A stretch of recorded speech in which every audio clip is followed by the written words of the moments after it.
The Petersburg campaign followed the Overland campaign and the crossing of the James River. It's often broken down into 9 offensives. It sounds like one of those World War I battles, the fifth battle of Wipers or the 12th battle of the Isonzo down in Italy. But it was really not trench warfare, but a lot of fighting on the flanks. Most of the fighting was done on the flanks. The first offensive from June 15th through June 18th, 1864, took some of the Confederate fortifications on the east side of Petersburg, but did not seize the city.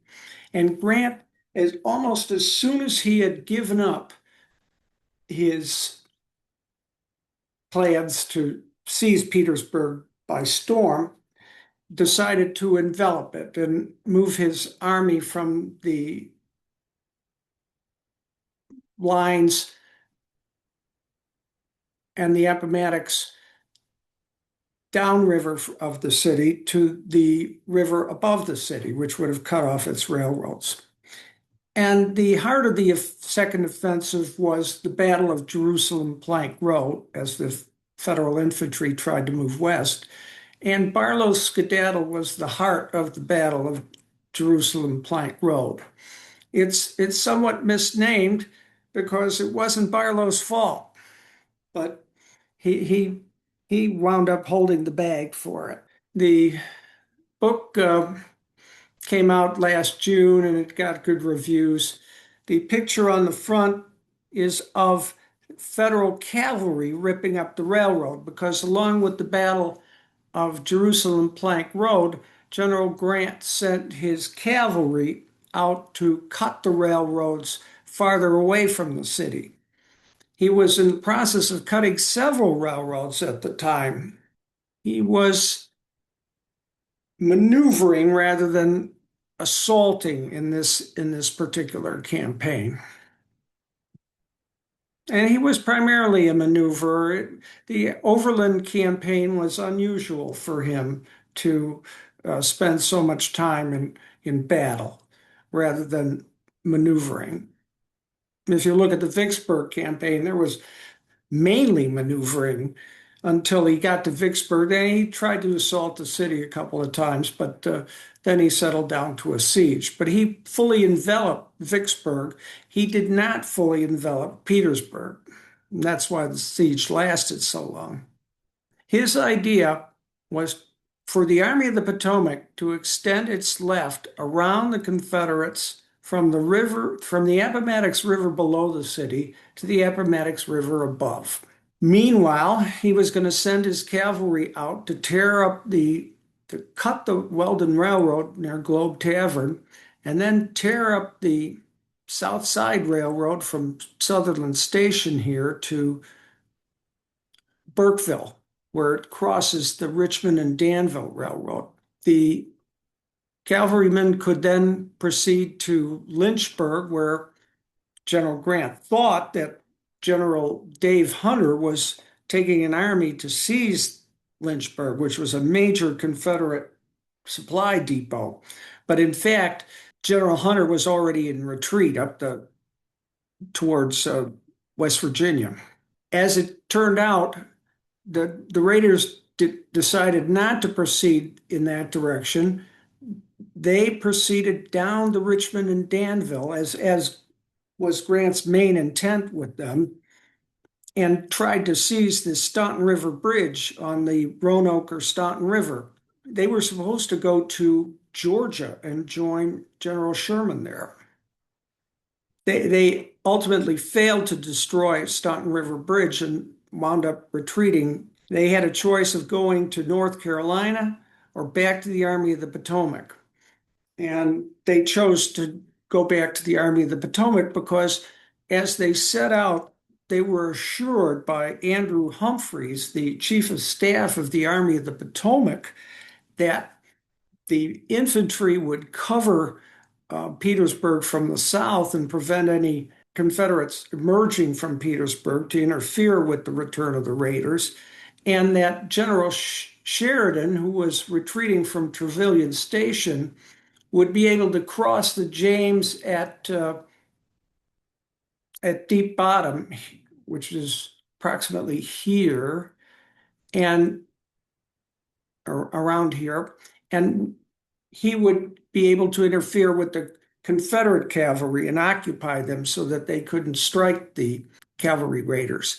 But this was on the evening of June 21st that Humphreys told the cavalry raiders this, but he already knew that General Sheridan was not going to be able to cross the James at Deep Bottom. He was going to on a pontoon bridge, which would have been quick. He would have to cross downriver about 10 miles by ferry boat, which would take much longer. And the Federal infantry on June 21st was already encountering significant resistance on its way to the west of the city. As it turned out, of course, it took until April 2nd, 1865, for the Federal infantry to get from the Appomattox below the city to the Appomattox above. And that ended the siege because General Lee did not want to be fully encircled. This is Francis Barlow. He was a very brave but unlucky general on the Union side. He was a Harvard lawyer, and he had risen to a brigadier general's command. He was in command of a division of infantry in the Second Corps of the Army of the Potomac at this point in the war. His opponent in this particular battle was going to be William Mahone, who was a railroad president before the war, the president of the Norfolk and Petersburg Railroad. He had gone to Virginia Military Institute and become a civil engineer, and he'd risen to become the president of the Norfolk and Petersburg. And when the war began, he became the commander of the 6th Virginia and became a brigadier shortly afterward. Mahone and Barlow had met before. They had both undergone their baptism of fire on June 1st, 1862, at the Battle of Seven Pines or Fair Oaks.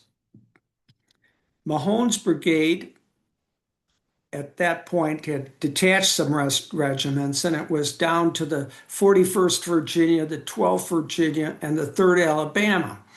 They attacked Howard's brigade of Richardson's division. And as it turned out, they were repulsed. And in the battle, Barlow commanded the 61st New York of Howard's brigade. And when Howard was wounded, and this was Oliver O. Howard of Chancellorsville, he lost his right arm. But Barlow managed to repulse the attack of Mahone's men, and the Battle of Seven Pines was a Southern failure.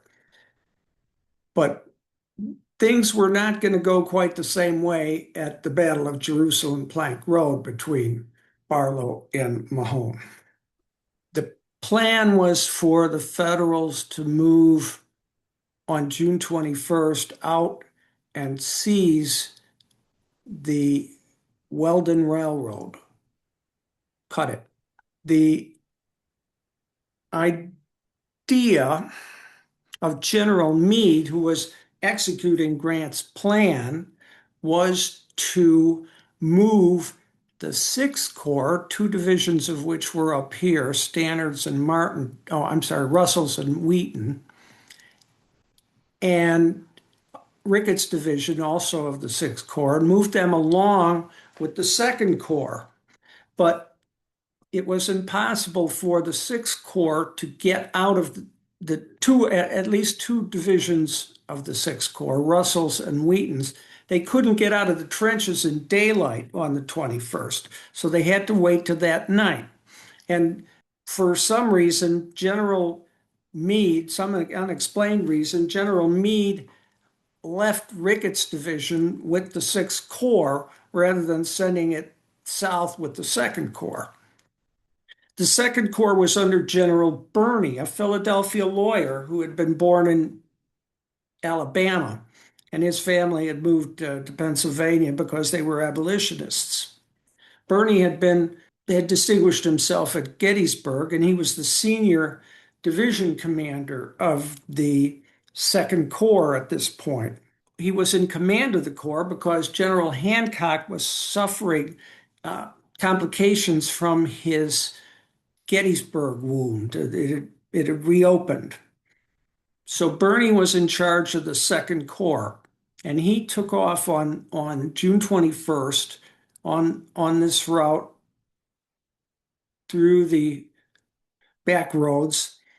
And when he crossed Jerusalem Plank Road, which ran down to Cortland, Virginia, about 80 miles to the south, Cortland was originally named Jerusalem, he encountered cavalry vedettes of the 3rd North Carolina Cavalry. As his corps moved westward, led by Barlow's division, Birney decided to mass his other two divisions under Gibbon and Mott at the Williams House down here. Barlow continued westward alone through the brush and over the little streams and past little farms. And he really only had a vague idea of how close to the Weldon Railroad he was. He would get information from contrabands. And when he reached a point about a mile from the railroad, he was ambushed by the rest of the cavalry brigade that included the 3rd North Carolina Cavalry. This was under Rufus Barringer, who was also a lawyer. And Barringer managed to halt Barlow's progress about a mile from the railroad. I've often thought that if a passing train had blown its whistle, Barlow would have had a much better idea of where he stood with respect to the railroad, and he might well have proceeded. But he expected Gibbon to follow him up, and Birney seems to have changed his mind. And when Gibbon didn't follow up, Barlow retreated, just as the cavalrymen retreated to the railroad. Birney conferred with General Meade, the commander of the Army of the Potomac, who had come out to the Williams House, and decided that instead of extending to the Weldon Railroad and then moving up towards Petersburg to invest it, he would instead move up this way towards Petersburg and then extend westward to the Weldon Railroad. On the 21st, when they started out, they were hoping to be able to extend to the Weldon Railroad with the Second Corps and then proceed farther west to the Appomattox above the city with the Sixth Corps. That didn't work out. So Barlow retreated and the Confederate cavalry retreated. Among Barlow's staff was a friend of his, Winslow Homer, the painter. And after the war, he painted from his sketches, and it's thought that he painted in the aftermath of this fight between Barlow and Barringer. And he's got Barlow standing in an imperious pose like Washington crossing the Delaware and facing three Confederate prisoners. The only hint that Barlow lost this battle rather than won it is the cocky attitude of the Confederate prisoner in front.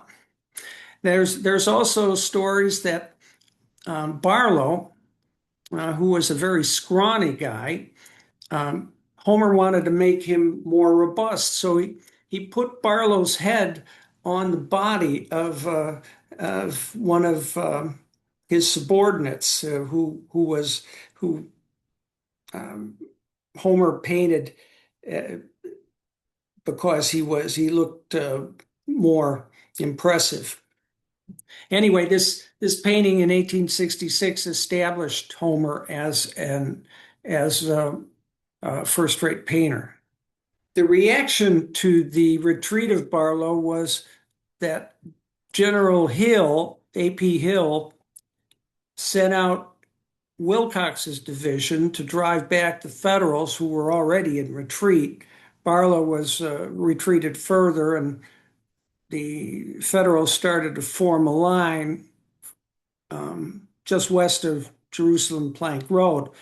At the end of the day, Meade released Ricketts' division, and it took the place of next to Barlow and halted Wilcox's progress.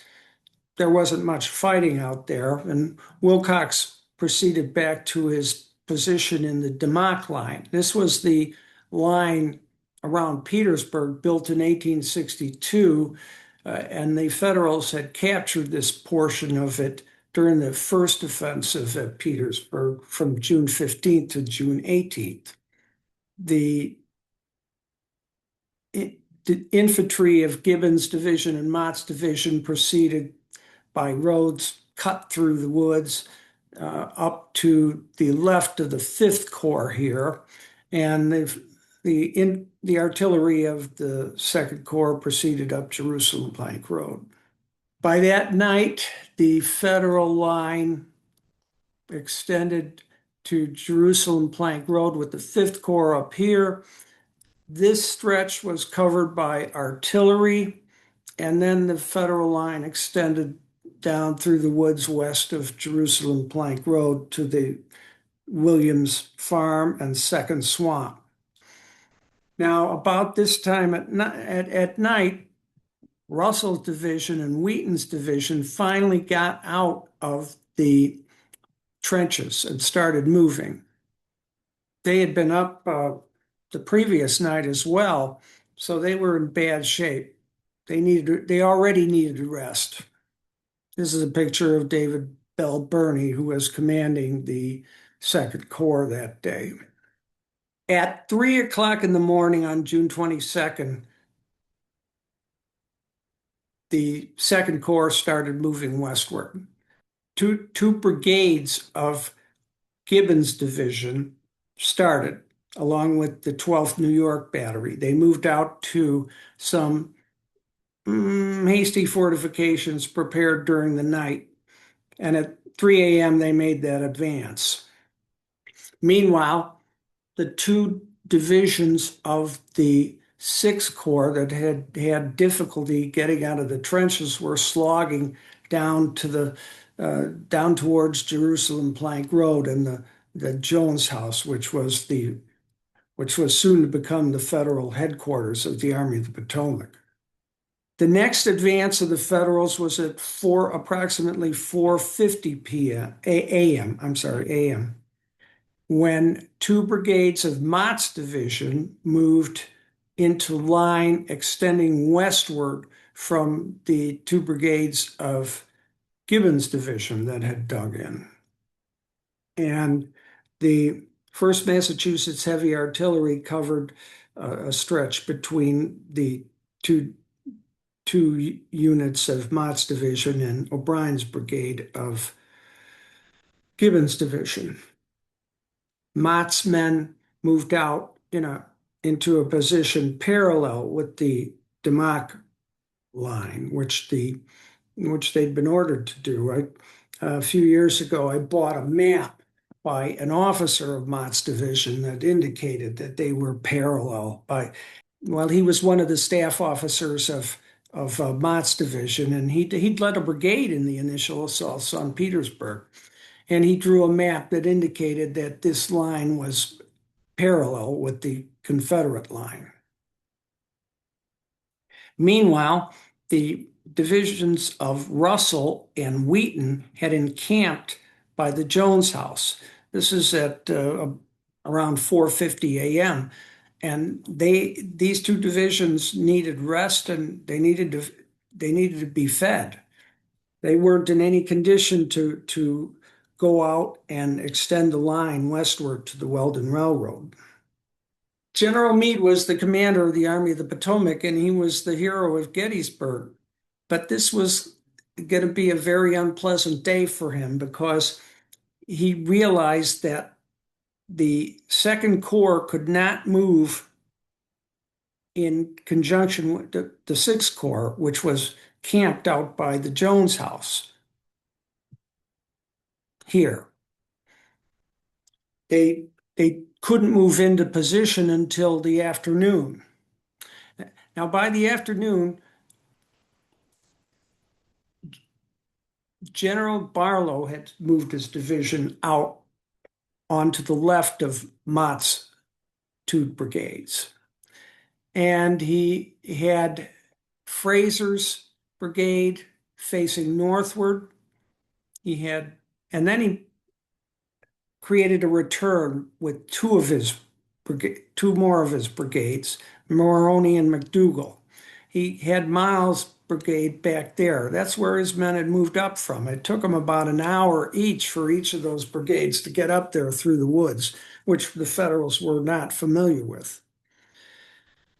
Barlow and his staff were at a spring. Barlow's feet were itching, and he was washing them at the spring. Meanwhile, General Mahone had moved out by the ravine that goes down into Lieutenant's Run in Petersburg. The ravine is now, some of it, Wilcox Lake. It's called Wilcox Lake. Not after General Wilcox. There was a farmer out here named Wilcox. And Mahone used that ravine to move out without the Federals really noticing him. And he moved up towards them through the woods.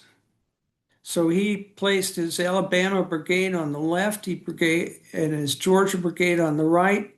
His old brigade, which used to be Mahone's brigade, but was now under David Whittaker, he kept in reserve.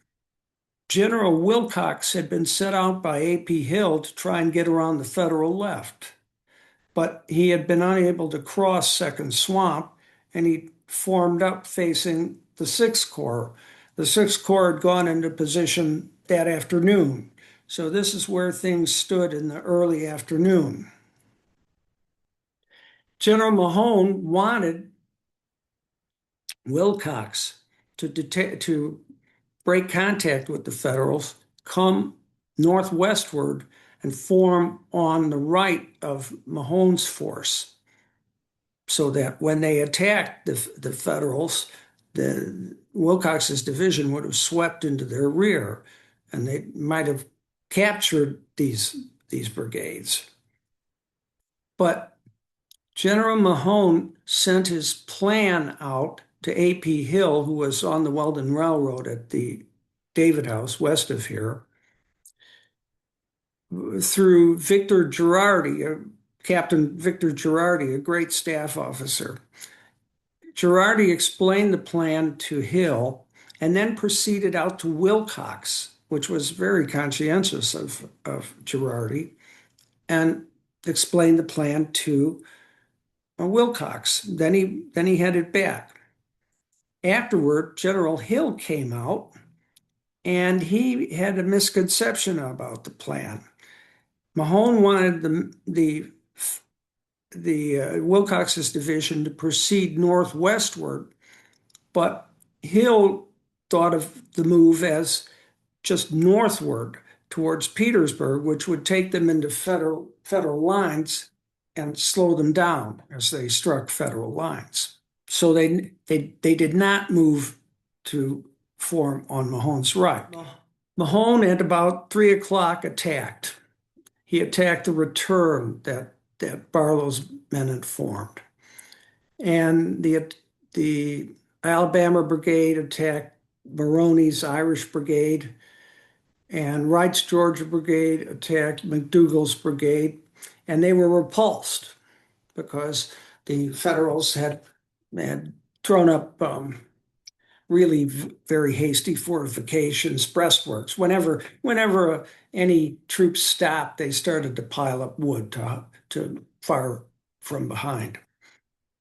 And it was at that point that Mahone committed his old brigade under Whitaker, and that was the decisive move of the battle because the Virginians wrapped themselves around the end of McDougall's brigade and McDougall's brigade crumbled and fled. As Wright and Sanders returned to their attacks, Wright against McDougall and Sanders against Maroney. And as the Confederates swung into their rear, first McDougall's brigade fled, then Maroney's brigade crumbled and fled, and then Fraser's brigade crumbled and fled. Barlow and his officers headed back towards Federal lines. Barlow made it. Some of his staff officers did not. They wound up captured. Oh, and by the way, that was Barlow's skedaddle. That's how the battle acquired that name. And it occurred because General Meade had directed Barlow and Birney to move without reference to the Sixth Corps.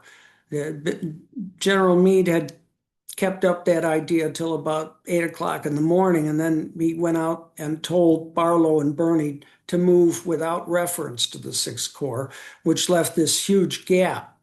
Now, usually the gap is described as a gap between the Second Corps and the Sixth Corps, but it's really between the first line of the Second Corps and the rear line of the Second Corps. After rolling up Barlow's men, it only took a few minutes for the Confederates to roll up Mott's men. Mott's men were veterans, and they were flanked, and they knew that they couldn't really offer very good resistance. So they retreated without too many prisoners.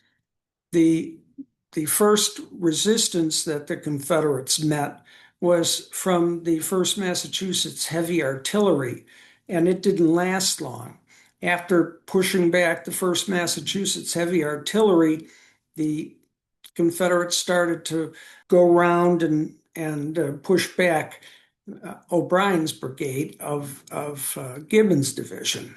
After they'd driven off O'Brien's brigade of Gibbon's division, and this advance had only taken about 20 minutes so far, they started to roll up Pierce's brigade of Gibbon's division, and they captured the 12th New York Battery. These were the first guns that the Second Corps would concede had been captured from them during the war, even though they'd lost a gun at Spotsylvania on May 10th. But that got caught in the woods in a tree with a tree or something. So they didn't think that was a real genuine capture by the Confederates. But this was undeniably a legitimate capture by the Confederates. And they were very embarrassed by that. The Confederates moved up. They captured some of these regiments whole, like the 82nd New York, the 42nd New York, the 59th New York. And some of these divisions had been worn down to company strength. For example, the 15th Massachusetts and the 19th Massachusetts. They were pretty tired out from the fighting of that spring already. They'd been fighting since May 6th, and this was June 22nd. The Confederate attack broke down around this little stream here near the left of the 20th Massachusetts. It broke down under the weight of prisoners. Some of the Federals claimed that the 20th Massachusetts stopped the Confederates. The commander of the 20th Massachusetts, who was named Henry Lyman Patton, a major, very graciously and modestly said that no, his regiment really didn't stop them. They had stopped pretty much of their own accord. Mahone called up Harris Brigade of his division from the Demock line, and Harris Division came out and to form line with the rest of Mahone's men to defend the position they'd seized. Well, this is A.P. Hill. This was another one of his failures as a corps commander to properly coordinate his corps. If he'd have listened to Mahone, he would have had Wilcox's division on Mahone's right, and they might have seized almost all the men whom they put to flight. As it was, Mahone's men captured about 1,600 prisoners in 20, 30 minutes, about 30 minutes. Hill had the problem at Gettysburg when um, in the incident where Mahone is always called out for refusing to advance when Anderson asked him to.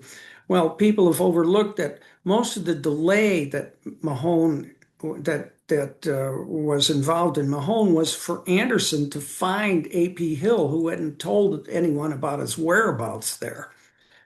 And by the time Mahone was ordered to go forward and said, well, Anderson just told him to stay put, it was uh, it was too late for him to move anyway.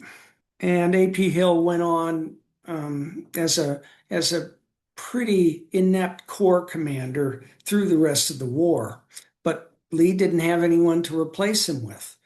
I remember one time Ed Barse, who read the manuscripts of my first three books before they were published, called A.P. Hill the personification of the Peter Principle in the Army of Northern Virginia. While the Mahone's men formed up in in the works they'd captured from the Federals, General Beauregard sent out parts of Johnson's division as a sort of plan B in case Mahone had failed. And Johnson's men took position out by the Bailey Farm as a sort of counterwall, so that if the Federals had extended that way, they would have had to push through Johnson's division.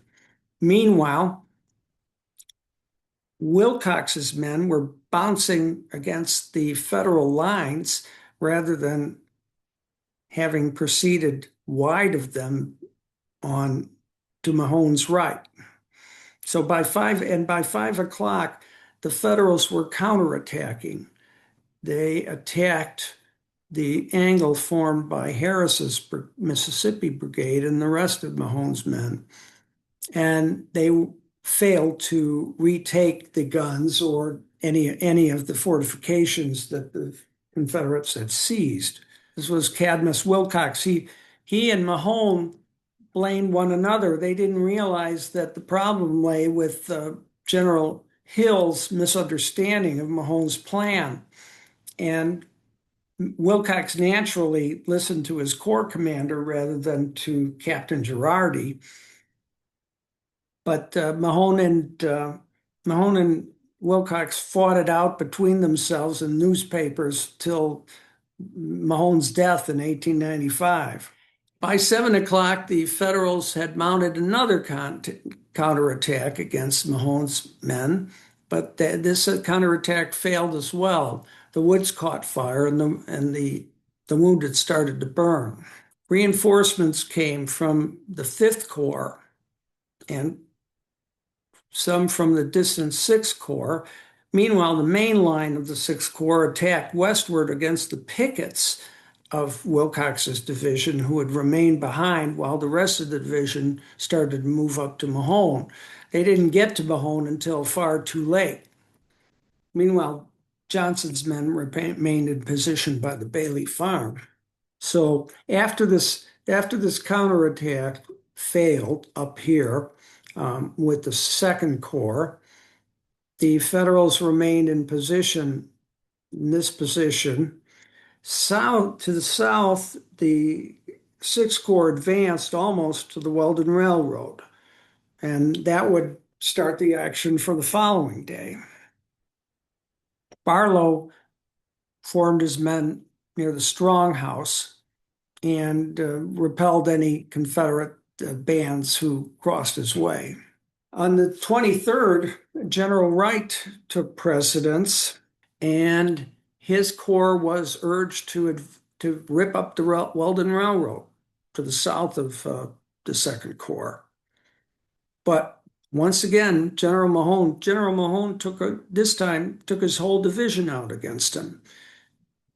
There was a sort of nose of Vermont skirmishers sticking out toward the railroad. And with two of his brigades, Mahone cut off the Vermonters from retreat to the north.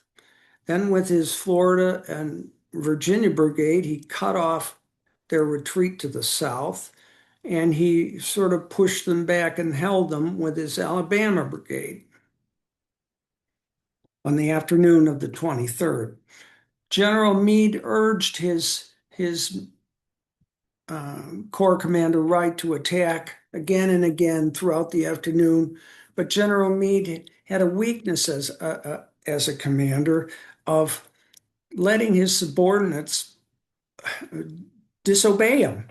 He'd had permission from General Grant to fire General Warren on May 12th at Spotsylvania and June 18th at Petersburg, but hadn't done so because Warren had not followed Meade's orders to attack. And despite repeated orders to attack, Wright did not attack. And nonetheless, Meade did not sack him. The only officer who behaved sensibly was the commander of the Vermont Brigade, who wanted to reinforce and protect the pickets, the Vermont pickets.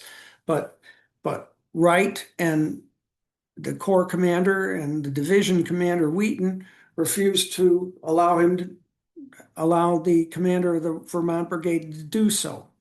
The commander of that brigade was Lewis Grant, no relation to Ulysses S. Grant. By the evening, the Virginians pushed back and completed the cutoff of the retreat of the Vermonters to the south. And then the Florida Brigade came in behind the Vermonters and captured almost 500 of them. And, being a captive in the fighting of 1864 was like, if you were a captive, you might as well have been dead because you were not going to be exchanged as in previous campaigns. And it was still worse because these men went down to Andersonville and half of them died there, as Dr. Cross, a Vermonter, wrote about the disaster for the Vermont Brigade on June 23rd, 1864, in a book called A Melancholy Affair on the Weldon Railroad. He looked at their service records and saw how many of them died in Confederate prisons. So on the evening of June 23rd, Mahone captured another 500 prisoners. Now, General Lee left most things to his subordinates, but on the 23rd, he cooked up a plan with General Beauregard to attack the Federals at the northern end of Jerusalem Plank Road. Their idea was that they would break through near the City Point Road and then swing to their right and roll up the Federals and recaptured the parts of the Demock line that the Federals had captured on June 21st. But the attack failed because the two brigades that were to begin it didn't coordinate at all. And General Lee never really learned to stop attacking Federals in earthworks because these were relatively fresh men, Cullen's brigade and Henry's brigade of Smith's Corps and Martindale's division. The Confederates lost about 300 men. The Federals lost fewer than 100. Most of the Confederates were prisoners. Later in the campaign, on March 25th, 1865, General Lee would attack in this area again at Fort Stedman, and it would be a much, much bigger disaster from attacking fortifications. The casualties were 2,400 in the Second Corps, 37 in the Fifth Corps, 650 or so in the Sixth Corps, and 72 in the 18th Corps, the 18th Corps being on the June 24th. The total was 3162, which was not a big battle compared to the Wilderness or Spotsylvania, but for an action that only involved perhaps half of the Army of the Potomac, it was a substantial number of men.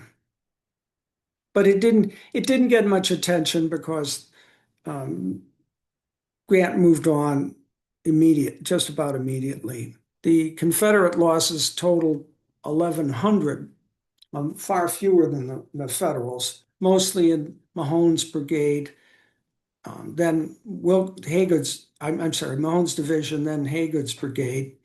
Haygood's brigade was the attacker on June 24th, and then Wilcox's division. The Confederates fought at about 10 times the effectiveness of the Federals, no matter how one analyzed them. Livermore's analysis, if you include prisoners, which Livermore didn't do, but Bryce Sudero and I thought that that was appropriate in the campaign of 1864. It's a 10-to-1 effectiveness because of the surprise and flanking. Troops didn't hold up well to flank moves. Likewise, there's another method of analyzing things by Colonel Trevor Dupuy of the United States Army, there's a Dupuy Institute that analyzes battles. They analyze mostly 20th century battles, but I applied their analysis to the Civil War, and once it's similar in result to Livermore's because it comes out at about a 10-to-1 effectiveness, but mainly because of the surprise. The upshot of the Battle of Jerusalem Plank Road was that the Federal infantry did not prevent Confederates moving out of Petersburg to interfere with the cavalry raiders. And when the cavalry raiders came back, they were ambushed at Reams Station by Confederate infantry under General Mahone, two brigades, the Alabama Brigade and Florida Brigade of his division, and the cavalry of Wade Hampton and Fitzhugh Lee, who General Sheridan had not kept busy, as General Humphreys had told the cavalry raiders he would. The cavalry raiders walked into a trap at First Reams Station, and about 1,000 were captured there. They were routed and captured. So the second offensive was one disaster after another for the Federals. The only bright spot was that the Confederate attack on June 24th failed to capture any earthworks back from the Federals. The Federal infantry had been trounced as it tried to extend the Federal left from the Jerusalem Plank Road to the Appomattox above the city of Petersburg, and the cavalry raiders had been ambushed and smashed as they tried to return to the Army of the Potomac at First Reams Station. But Grant moved on from this very quickly, and the offensive got very little attention. And it's always fascinated me to put this battle together because it was sort of mysterious before I put the picture together. And I found that Wilson Green's book was very, very helpful doing this. So the Grant moved on from the second offensive, and instead of giving his men 2 days rest, he gave them about 5 weeks rest before starting the third offensive, which ended in the crater catastrophe on June 30th.